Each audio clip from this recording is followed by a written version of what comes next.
प्रत्येक गावात 2-3 नमुने असतात.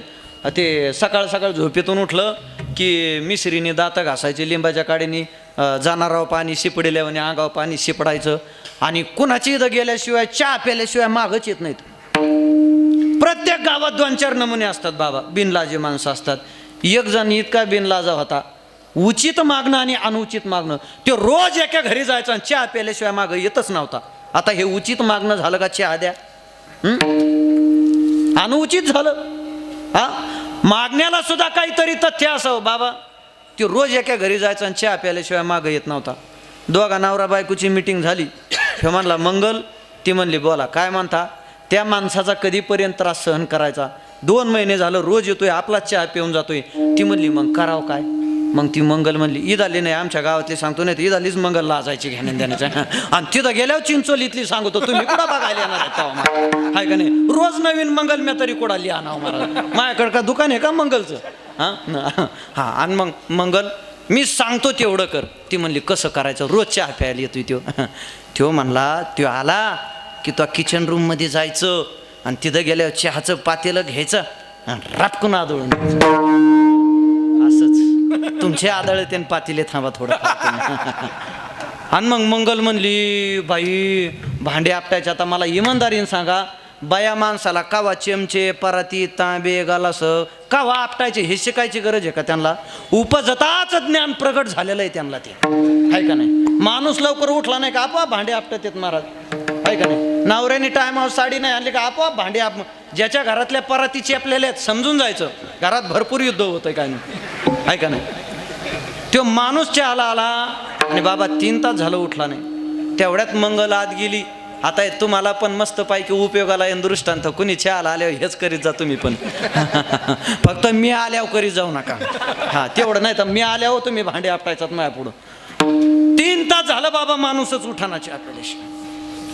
आत गेली मंगल, तडा तडा तडा धरलं भगवून दिला आपण. मूर्ख आहेस म्हणला तू, मूर्ख. तो ह्याबरोबर लग्न करून मी पश्चाताप झाला, मला पश्चाताप. एवढा प्रतिष्ठित माणूस आला गावातला, त्याला चहा करायचं सोडून दिला आणि भगुनी आपटी ती तू थांब बघतो तुझ्याकडं. काठी घेतली महाराज, असा गेला मंगलला गचुऱ्याला धरलं, बेडरूम मध्ये नेली आणि हसले एकमेकाकडे बघून. आता काय करायचं? म्हणजे पुढचं डोक्यात आणू नका तुम्ही. ते हसले एकमेकाकडे बघून. मग आता काय करायचं? हा काठी घ्यायचा आणि त्या बेडवरच्या गादीवर मोठ्याने हाणायचा. तशी मंगल रडायचं नाटक करायचे. मायो मायाच बापाचा भगून आहे ना. आणि ह्यो काठी कुठं मारायचा? हा बेडवरच्या गादीव काठी मारायचा. तशी मंगल छाती पडून घ्यायची. मायो मायाच बापाचा भगून आहे ना. आणि बाबा बिगर चहाचा बिचारा माणूस उठून गेला, पण तो यांच्यापेक्षा बिनलाजा होता. हा पण बिगर चहाचा उठून गेला. पाहिलं, अरे गेला, आपला प्रयत्न सक्सेस झाला. मंगल नाचायला लागली. बघा म्या कसं रडल्यावनी केलं, म्या कसं रडल्यावनी केलं. तेव्हा म्हणला तो हो जाऊ दे, म्या कसं हाणल्यावनी केलं, म्या कसं हाणल्यावनी केलं. ह्यो भीतीच्या आडुंगी होता, ह्यो आला ह्यो नाचायला लागला. ह्यो म्हणला म्या कसं गेल्यावनी केलं, म्या कसं गेल्यावनी करायचे. हा म्हणला डबल. मंगला बी सुद्धा पडली, मंगलचा मालक बी सुद्धा पडला महाराज. हा आता व्यवहार पक्का पाहिजे, व्यवहार. हा कोणाकडे काय अनुचित मागणं आहे, उचित मागणं काय? एखादी देश सेवा असेल, धर्मसेवा असेल, त्याच्यासाठी भीक जरी मागितलं तुम्ही तरी सुद्धा ते उचित आहे, मागितलं पाहिजे. तुमच्या भीक मागण्यानं जर दान धर्म होत असेल, गोरगरिबाचं कल्याण होत असेल, चांगलं आहे ते. आता मला सांगा बाबा, कधी कधी चांगल्या गोष्टीत वाईट गोष्टी होतात, वाईट गोष्टीत चांगल्या गोष्टी होतात. एक चोर, आता तो उचित प्रकार करायला गेला पण अनुचित प्रकार घडला बरं का. चोर चोरी करायला गेला. बरं तो चोर ज्याच्या घरून डाका टाकून आला त्याच्या घरी त्याने 10,000 रुपये चोरलेली. आणि तो आला बाबा चोरी करायला ह्या चोपदार मामाची. चोपदार मामा फुल झोपलेले होते, घोरत होते मोठमोठ्याने. आणि चोपदार मामाला काय मिळ, रातच्या 2 वाजता चोर आलेला. पण चोपदार मामाच्या खिशात 5,000 रुपये होते. किती हजार? चोर आला, चोपदार मामाच्या खिशातले 5,000 रुपये काढून घेतले. पण त्यांनी ज्याचे 10,000 रुपये चोरले होते ते 10,000चं गठोड त्या चोपदार मामापाशी विसरला तो आणि गेला. त्याला वाटलं आता मग 15,000 झाले असतील. खिशात पाहत होतं 5,000, 10,000चं गठोड कुठं विसरलं. मग चोरी झालेली चांगली का वाईट? तुम्हाला ऐकू येतंय का? हा, मग काय हरकत नाही. चोरी झालेली चांगली का वाईट? मग आपल्या घरी रोज चोरी व्हावी का नाही? तुमच्या अगोदर माझ्या घरी चोरी व्हावा. हा, रोज 5,000 घरी बसल्या बसल्या 10,000 मिळत अत्यंत. हा, उचित प्रकार उचित कर्म करायला गेला, अनुचित घडलं. पुण्य करिता होय पाप. तसं देवाकडे गेल्याच्या नंतर काय मागावं एवढं कळालं पाहिजे. हे देवा ऐक, मला तुझ्या दारातला सुतळीचा सडा सुद्धा नको. हा, पांडुरंग परमात्मा म्हणले, मग तुकोबारा तुम्ही माझ्याकडे कशासाठी येतात? परी आहे आवडी दर्शनाची. देवा तुझ्या दर्शनासाठी मी तुझ्याकडे येतोय बघ, मला तुझ्याकडून काही नको.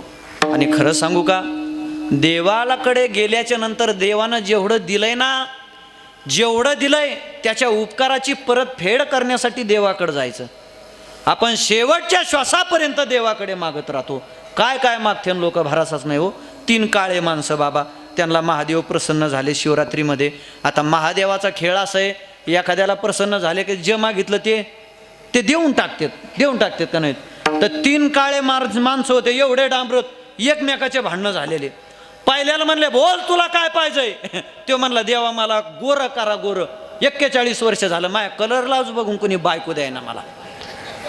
देव म्हणले माझं ठरलेलं आहे, तुमचं वचन मोडायचं नाही. केला ना गोरा. दुसऱ्याला म्हणले बोल तुला काय पाहिजे? तो म्हणला देवा मला त्याच्यापेक्षा गोरं करा, याच्यापेक्षा गोरा केला. आणि तिसरा लई डांबरट होता. ते म्हणले बोल तुला काय पाहिजे? तो म्हणला मला काय नको, ह्या दोघाला मायासारखं कर म्हणला. केले ना पुन्हा काळे. देवाला काय मागावं एवढं माणसाला कळालं पाहिजे. आपल्या मागण्यानं आणि देवाच्या देण्यानं या जगाचा उद्धार व्हावा असं मागणं मागावं. विठ्ठल विठ्ठल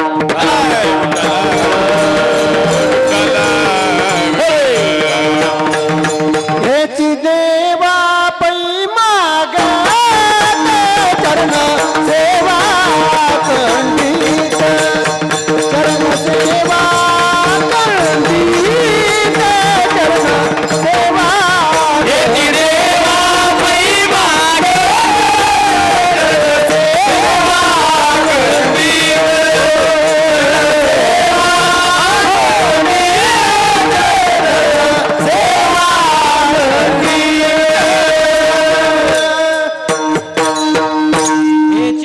पै मागत करीन सेवा अखंडित.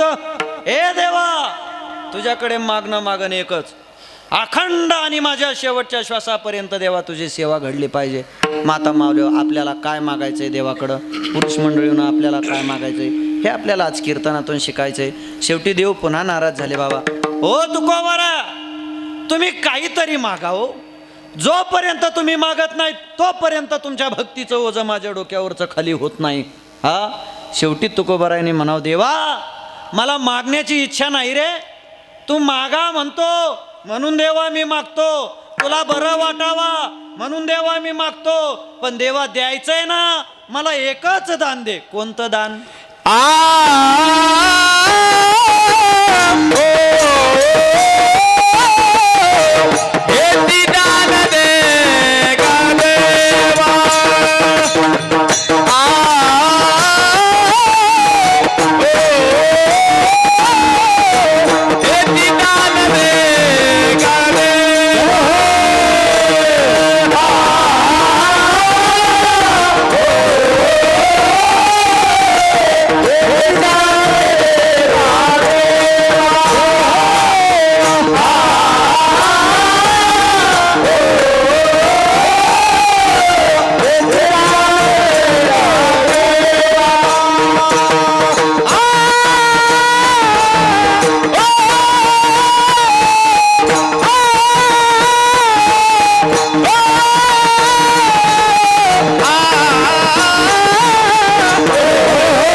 मातीची दान दे गा देवा.